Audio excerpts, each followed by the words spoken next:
So today we are going to talk about the Cleveland Browns and playoffs and all that's coming up after the bumper. What do you mean you don't subscribe to my son's YouTube channel?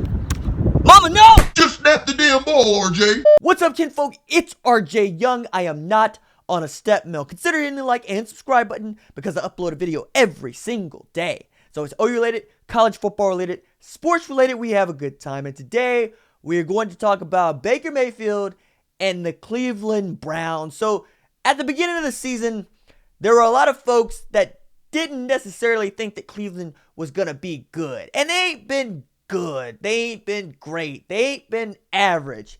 But they're still in contention for a playoff spot because math. And we're also talking about a Cleveland Browns squad that has gone from winning one game in 2 seasons to having not just an opportunity to go above 500 with their next victory, but is still in playoff contention in the second week of December. And that's remarkable, especially when you take into account they fired their head coach in Hugh Jackson. They fired their offensive coordinator in Todd Haley.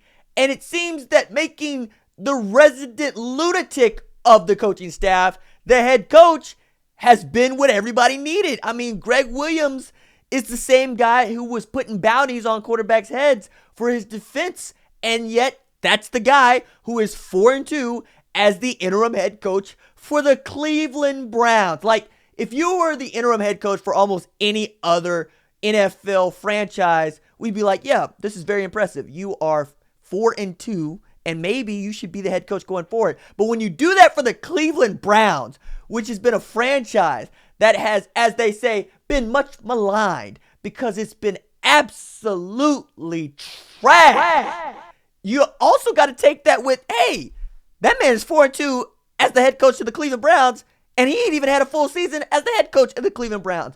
But he is also the kind of idiot who is inside the 20-yard line with the clock running down. You're up 1 point against a team you know has a pretty good defense, even though they haven't been able to move the ball. And you say, no, we're going to go for it on 4th down instead of kicking a field goal. Now, we know that if you go up by 4, you at least have to score a touchdown. And for the life of me, I could not figure out why Gregg Williams decided to go for it on 4th down inside his opponent's own 20 when you could have just as easily kicked the field goal, stretched your lead, and then let your defense do what your defense is normally going to do. But no, he decided to go for it and then got stopped, even though Nick Chubb had a heck of a night. 20 carries for 100 yards, right? He basically put the team on his back on a night where they needed the run game to perform. And then Gregg Williams went peak Gregg Williams, which is to say, no, we don't run prevent defense. We don't run bend but don't break. We send the house. And he sent the house on back-to-back plays against Case Keenum, and there was nothing that could be done about it. Matter of fact, on the last play of the game for Denver, Jabril Peppers came untouched and put Case Keenum on his back. And I'm watching that play in replay, and I'm going, Case Keenum couldn't drop back fast enough because the Cleveland Browns knew what they were going to do. They knew they were bringing everybody, and they were going to try to get Case Keenum to get rid of the football.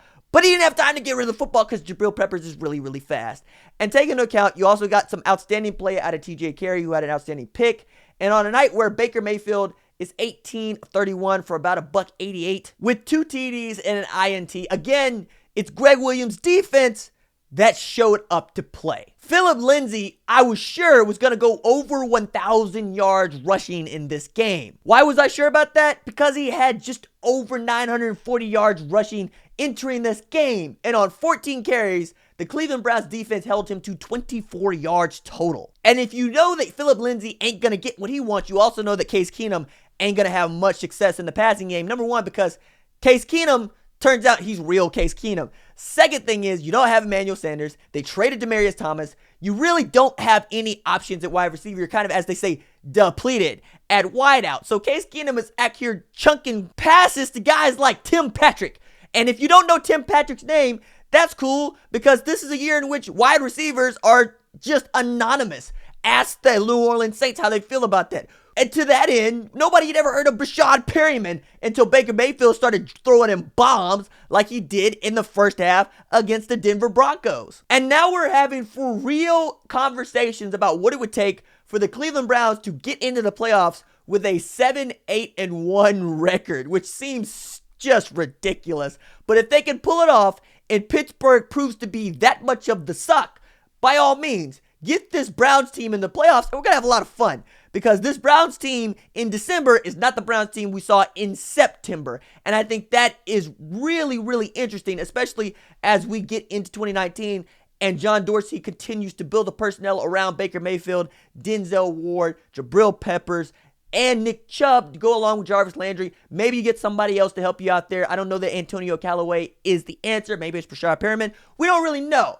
But what we do know is that it is tough being a Browns fan, man. These guys, as much as I love them, will put you on the cardiac train real early and keep you on it all the way through. Because you expect coaching to be, competent. But that ain't what Gregg Williams is here to do. Gregg Williams does not have competent as his middle name. Gregg Williams has blitz and blitz often and yell at people. That's like 3 middle names, but you get the gist of it. And maybe Gregg Williams is exactly the kind of guy that you need to be the head coach of the Cleveland Browns. Gregg Williams just doesn't care. He's going to not only tell you what he thinks, he's going to be profane about it, he's going to be in your face about it, and he's going to fight for his guys. And I think that's the reason for which everybody out there hasn't necessarily had anything bad to say about Gregg Williams as a head coach, is because you know whose side he's on. Even when he's in your chest, you know that he's going to have your back. As a matter of fact, when a pass rusher went after the quarterback in practice, Todd Haley was like, we don't hit the quarterback. And Gregg Williams is like, protect him then. If you don't want him hit, protect him. And that's the kind of guy that you want to be on your side, because it's like, yeah, I didn't mean to hit the guy, but also I would like to have my coordinator have my back. And Gregg Williams does. And now that we have Baker Mayfield basically matched with an offensive coordinator that speaks his language in the way that Lincoln Riley spoke his, which is asking questions like, what do you like to run? Okay, let's run more of that. And then also, Baker will trust Freddie Kitchens with his play calls and see what he's trying to do. Now, all of a sudden, you've got somebody that will work with the dude that you drafted number 1 overall to be not just the face of your franchise, but lead your franchise out of mediocrity and toward excellence. It's fun to be a Cleveland Browns fan. It's also rough to be a Cleveland Browns fan. All right, that's it for me. Deuces.